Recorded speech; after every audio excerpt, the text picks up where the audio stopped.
siang hari ini tentang salah satu tugas proyek dari calon guru penggerak Angkatan 8 Kabupaten Nias Selatan dengan pembahasan tentang aksi nyata modul 1.4, yaitu budaya positif, penyebaran pemahaman kepada rekan guru SMK Negeri 1 Tupan. Saat ini kita akan mulaikan, tapi sebelumnya kita akan dahului dengan doa dan doa mohon kesediaan dari Ciri Kolodong dan Ciri Kari Persiapan.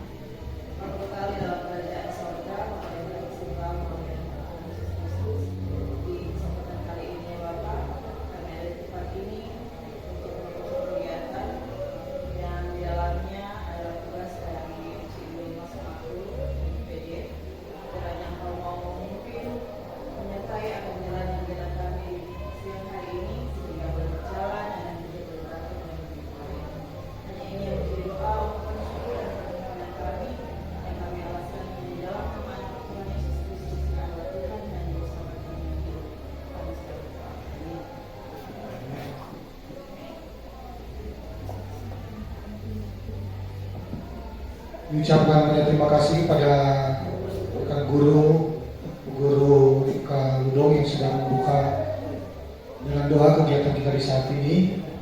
Dan selanjutnya ada sambutan dari pimpinan sekolah yang akan diwakili oleh wakil kepala sekolah urusan kurikulum, dalam hal ini Encik Tanti Langkai, Magister Pendidikan.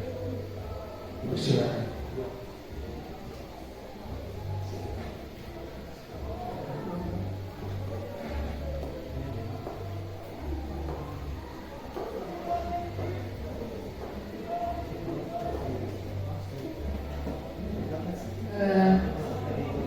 Terima kasih atas kesempatan.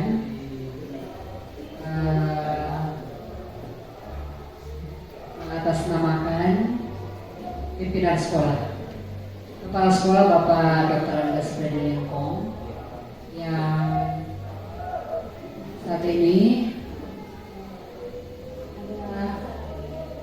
ada tugas luar di pendidikan daerah Provinsi Sulawesi Utara, dan dari situ dia akan ke BKD yang berkaitan juga dengan sekolah kita ini. Dan saya mewakili kepala sekolah mengucapkan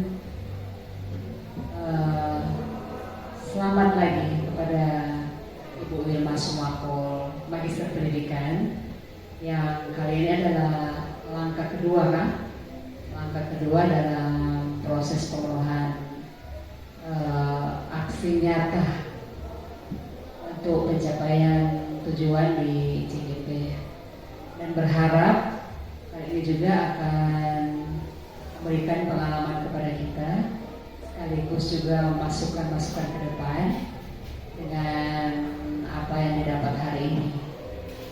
Dan atas nama kepala sekolah menginginkan juga untuk kita bersama-sama berdiri diri dalam mensukseskan program dari calon guru penggerak secara umum, dan membantu rekan kita memberikan masukan-masukan, juga mengambil kesimpulan atas hasil yang kita berikan pada saat ini. Dan juga dari Bapak Kepala Sekolah mengharapkan kita dapat mengikuti sampai selesai,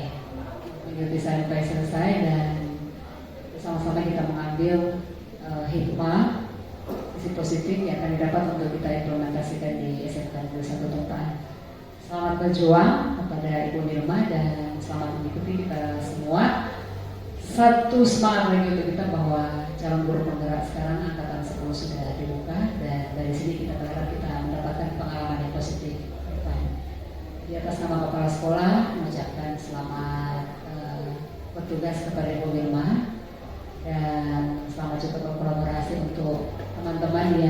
saat ini duduk di ruangan ini. Terima kasih. Diucapkan banyak terima kasih pada si Anti yang sudah mewakili kepala sekolah dalam membawakan sambutan di saat ini. Dan kita akan lanjut pada materi kita di saat ini yang akan dibawakan langsung oleh Ibu Guru Wilma Sumakul, Magister Pendidikan, calon guru penggerak Angkatan 8 Kabupaten Minahasa Selatan. Pada Ibu dipersilakan. Ya, terima kasih untuk kesempatan yang diberikan kepada saya. Jadi sebagaimana yang sudah disampaikan oleh penuntut acara tadi bahwa kita akan sama-sama dalam ruangan ini dalam rangka satu kegiatan aksi nyata yang dilaksanakan oleh saya selaku calon guru penggerak Angkatan 8 Kabupaten Minahasa Selatan di tahun 2023 ini, itu aksi nyata modul 1.4 tentang budaya positif. Jadi dalam ruang ini saya akan melakukan penyebaran, merubah paradigma tentang pemahaman budaya positif itu sendiri yang dikaitkan dengan pemikiran atau filosofi pemikiran Ki Hajar Dewantara, dan juga bagaimana nilai dan peran guru penggerak serta visi guru penggerak yang juga pada modul 4 itu berkaitan erat dengan budaya positif. Dan saya menyampaikan terima kasih kepada pihak sekolah, walaupun memang pimpinan sekolah, kepala sekolah karena tugas yang tidak bisa ditinggalkan harus melaksanakan tugas di luar, tetapi memberikan dukungan penuh karena di awal atau sebelum kegiatan ini dilaksanakan saya sudah berkonsultasi dengan beliau untuk melaksanakan kegiatan. Dan saat ini marilah kita bersama melihat tentang apa yang sudah saya sampaikan tadi, keterkaitan materi modul 1, modul 2, modul 3, dan modul 4 di materi pertama dalam kegiatan calon guru penggerak. Di modul 1.1 itu kami mendapat materi tentang filosofi Ki Hajar Dewantara. Mungkin teman-teman sudah banyak tahu. Saya hanya sekedar memberikan pencerahan kembali bagi kita supaya kita bisa mengingat kembali tentang filosofi Ki Hajar Dewantara. Yang pertama, sebagai pendidik, kita tahu sebagai pendidik kita diajarkan dengan bagaimana di depan kita memberikan teladan. Ada yang tahu bahasa kerennya ya, Ingarso Sung Tulodo. Di tengah harus membangun ide dan gagasan, dikenal dengan Ikmadiyah membangun Karso, dan di belakang harus bisa memberikan motivasi dan dukungan pada murid-murid, atau sangat dikenal dengan Tuturi Handayani. Jadi kembali kita mengingat tentang itu, filosofi itu. Dan yang kedua, pemikiran Ki Hajar Dewantara tentang pendidikan. Pendidikan adalah tempat persemaian segala benih-benih kebudayaan yang hidup dalam masyarakat. Mengapa pemikiran ini tetap dibawa oleh kita semua sebagai tenaga pendidik, bahkan tetap dibawa-bawa oleh orang-orang yang menjadi praktisi pendidikan? Karena di dalam lingkungan pendidikan, disitulah berbagai keunikan, berbagai kebudayaan, keanekaragaman ada, dan itu dijadikan hal positif untuk membangun kehidupan di dalam masyarakat. Jadi sekilas tentang filosofi Ki Hajar Dewantara, dan yang berikutnya adalah nilai dan peran guru penggerak. Saya mungkin tidak akan menjelaskan satu persatu, tapi mungkin gambaran saja bagi kita bahwa nilai-nilai guru penggerak adalah pertama berpihak pada murid. Kadang-kadang kita sebagai guru kebanyakan hanya berpikir bahwa agar tujuan pembelajaran kita tercapai, tanpa berpikir apakah nilai-nilai seorang guru. Jadi kita nggak usah bilang dulu guru penggerak, nilai-nilai seorang guru, apakah benar-benar kita sudah bernilai dengan melakukan keberpihakan kepada murid. Kedua, mandiri. Seorang guru idealnya harus mandiri. Bagaimana dia mampu mengembangkan diri dan mengaktualisasikan diri, bahkan mungkin mentransfer ilmunya ke murid-murid atau peserta didik, jikalau dia tidak punya kemandirian. Contoh kemandirian untuk mencari sumber belajar lebih kreatif, atau alat dan bahan praktek yang mungkin lebih kreatif. Kemudian ada kolaboratif. Kita menyadari bahwa kita manusia itu adalah makhluk sosial. Tidak mungkin bisa maju atau melakukan banyak hal dengan maksimal kalau bekerja sendiri. Haruslah kita melakukan kolaborasi, kerjasama, gotong royong, saling membantu, mapalus, saling mengisi satu dengan yang lain, dengan teman, rekan kerja, dengan pimpinan, dan juga termasuk dengan para murid. Kemudian inovatif. Era sekarang, guru yang tidak berinovasi tidak akan mampu melakukan hal-hal yang mengena ke murid. Karena murid sekarang itu hidup di era digital. Jadi kalau kita tidak berinovasi dengan melakukan pembelajaran yang menyentuh dengan kekinian, dengan digitalisasi, nantinya murid akan bosan. Kemudian reflektif. Kenapa ini penting? Nilai penting juga. Karena guru yang merasa mampu, dia tidak akan berefleksi diri, dia tidak akan mengevaluasi diri, dia tidak akan mau mendengarkan masukan dan lainnya.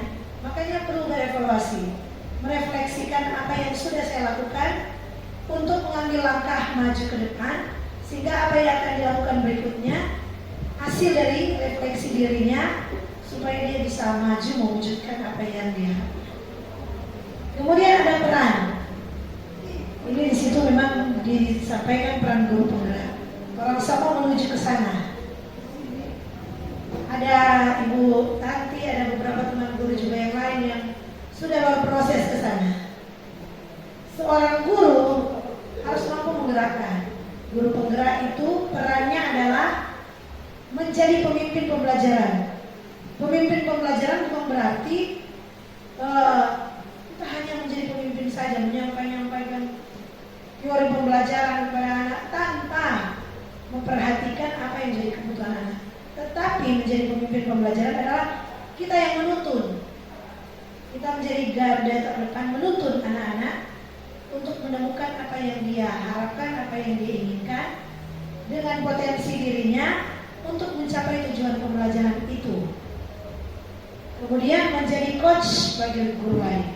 Ada saat di mana kita kelebihan kita itu dibutuhkan oleh orang lain. Contoh saja teman satu jurusan. Di satu jurusan ada yang lebih mahir, contoh di penguasaan satu materi. Penting bagi kita juga untuk menjadi coach bagi teman kita yang lain yang mungkin pada saat itu masih membutuhkan bimbingan, masukan untuk apa yang akan diajarkan dan dikembangkan dalam pembelajaran. Kemudian mendorong kolaborasi. Sangat sepadan dengan nilai kolaboratif itu ada. Memang penting sekali. Harus kita sadari kalau kita bekerja sendiri, jadi mungkin jadi, tapi belum tentu itu maksimal, belum tentu itu efektif atau efisien. Disadari itu ya. Tapi perlu kita mendorong. Kalau masih bisa dikolaborasikan, kenapa dikerjakan sendiri? Jadi kadang-kadang ada guru yang berpikir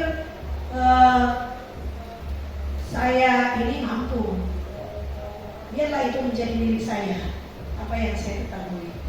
Tidak ingin berkolaborasi, tetapi seorang guru yang baik harus mampu mendorong. Perannya harus mampu mendorong kolaborasi. Mewujudkan kepemimpinan murid. Mungkin ada di antara kita di atas menjadi pemimpin pembelajaran. Saya sudah jelaskan bahwa menuntun, memimpin dalam artian menuntun. Sementara di poin keempat, mewujudkan kepemimpinan murid. Sekarang menjadi masalah cukup besar bahwa percaya diri murid itu sangat rendah. Harus terakui di dalam kelas, kadang-kadang untuk menyampaikan hasil diskusi kelompok saja, para murid sepertinya kurang pede, kurang percaya diri. Jadi penting bagi kita guru untuk berperan mewujudkan kepemimpinan murid. Murid yang tampil percaya diri, menguasai teknologi, sehingga dia nantinya dapat menjadi seorang pemimpin. Kita mendorong itu. Kemudian yang terakhir, menggerakkan komunitas praktisi. Seperti sebelumnya, kita juga melakukan pertemuan seperti ini, walaupun itu dalam bentuk pendampingan, dan juga seperti ini sebenarnya ini bentuk menggerakkan komunitas praktisi. Jadi kita bisa memulainya dengan contoh ada MGMP atau yang skop lebih kecil, guru bahasa Inggris, ya tak? Ada komunitas guru bahasa Inggris di SMK Tumpaan, tempat untuk menyampaikan hal-hal yang apa yang kita dapatkan di kelas. Kemudian kita mengambil langkah bersama untuk melakukan penerapan-penerapan tertentu. Jadi bisa MGMP atau juga kita bergabung di komunitas-komunitas pembelajaran tertentu. Saya rasa ini bisa kita pahami bersama. Dan selanjutnya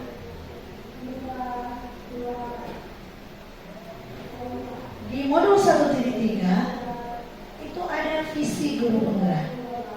Di pertemuan sebelumnya kita juga diajak untuk bersama-sama melihat apa yang menjadi mimpi kita untuk para murid di masa depan. Dan juga kita melihat bersama, mengkaji bersama apakah visi-visi yang dituangkan menjadi visi sekolah beberapa waktu lalu sudah relevan dengan apa yang kita bicarakan lalu. Seorang guru dalam hal ini diharapkan mampu merumuskan visi dalam mewujudkan mimpi. Dalam merumuskan visi guru dapat menggunakan pendekatan inquiry apresiatif.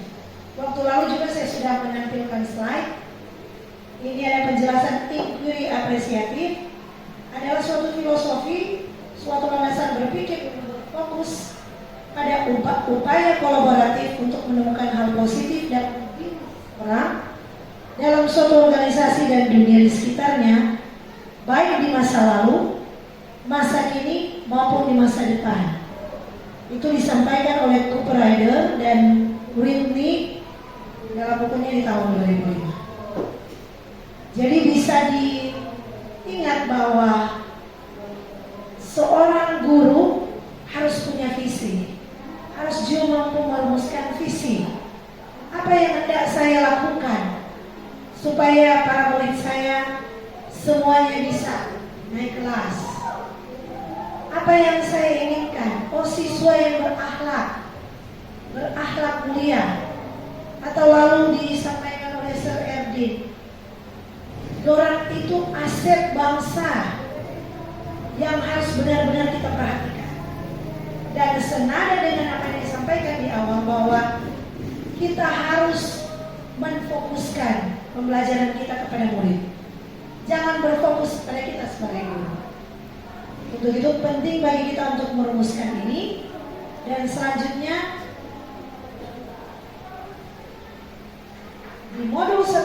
2024 ini kita akan sama-sama membangun pemahaman apa, bagaimana, dan cara untuk mewujudkan budaya positif itu.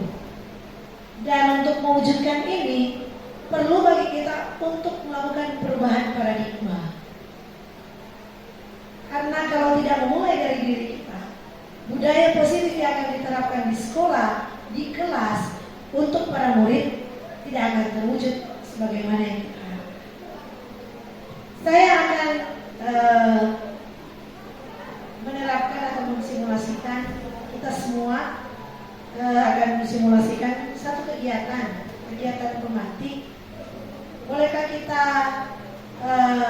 berpasangan 2 orang? Oh, berarti Encik Sri dan bisa Encik Mona juga. Karena Encik Mona kan masih ke tempat pindah. Akan simulasi sedikit tentang perubahan paradigma berpikir dalam pembelajaran. Jadi berpasangan, jadi Bapak Anjas dengan Kak Erwin, Ibu Yuni dengan Ibu Mona, Ibu Tanti dengan Pak Icat, Pak Victor dengan Pak Alton, Ibu Lisha dan Bu Ika. Saya akan menuntut dengan kegiatan ini cepat sekali bagi kita untuk mengubah paradigma berpikir kita tentang bagaimana itu budaya positif. Teman-teman saling berhadapan dan silakan berdiskusi siapa yang akan menjadi orang A dan siapa yang menjadi orang B. Ya, silakan diputuskan siapa yang akan menjadi orang A, siapa yang orang B. Yang A silakan angkat tangan. Yang A boleh? Ya. Yang A. Ya, ini cara. Beda kelompok, beda cara, ya kan? Mereka melakukan undi. Apa namanya ini? Bahasa Minahasa Suten. Ya. Mana yang A? Oke. Yang A yang bertindak sebagai orang A, dia akan mengepalkan tangan. Terserah ada isi di tangan atau enggak. Silakan. Mau kunci kah atau juga ada cookies kah? Terserah. Ballpoint kah? Yang A silakan mengepalkan tangan. Dan yang B yang bertindak sebagai orang B, silakan lakukan segala cara agar si orang A mau membuka kepalan tangannya. Silakan lakukan segala cara. Iya.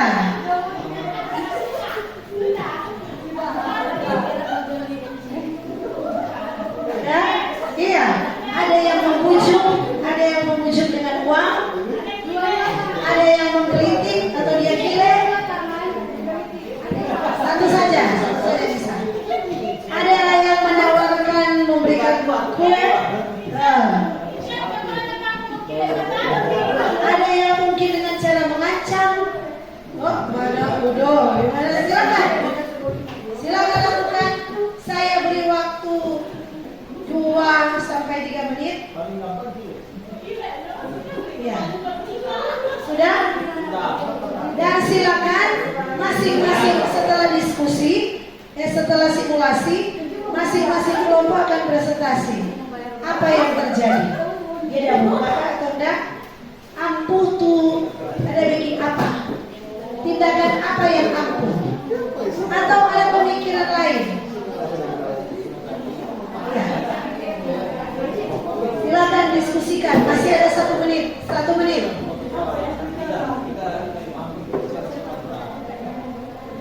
Ya. Tidak apa-apa sambil santai-santai juga boleh minum. Karena kita cukup lama. Ya. Sudah? Waktu tinggal 30 detik. 30 detik.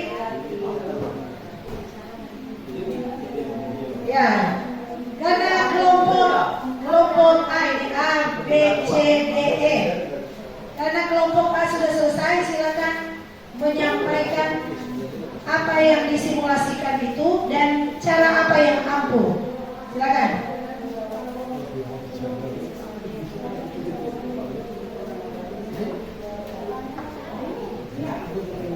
Ya, terima kasih dan cara yang ampuh tadi sudah dilakukan untuk menggelitik langsung menentukan.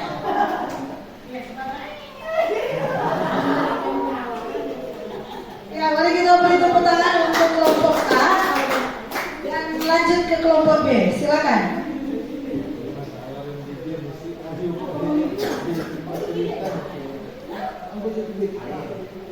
Ya, terima kasih untuk kesempatan. Jadi untuk membuka kepalan tangan tadi dengan cara menyiram dengan air di tangan seperti itu. Ya, langsung kita buka. Ya, beri tepuk tangan untuk kelompok B dan silakan kelompok C. Oke, dari kelompok C, cara yang kami gunakan adalah membujuk Jadi udah terpuji. super top. Habis lah. Ya, tepuk tangan untuk kelompok C. Bu, berarti si Tanti mudah terbujuk jiwa. Langsung kamu tentukan. Apalagi dalam keadaan lapar. Iya, betul. Selanjutnya kelompok D. Yang dilakukan tadi yaitu dengan memberikan pertukaran. Jadi saya memberikan air kepada registry. Berhubung tadi sudah kehausan, jadi ada timbal balik. Jadi saya mendapatkan hasil Lanci membuka kepala tangan dan Lanci boleh juga dapat air, saling menentukan. Ya, tepuk tangan untuk kelompok D. Dan selanjutnya kelompok terakhir, kelompok E.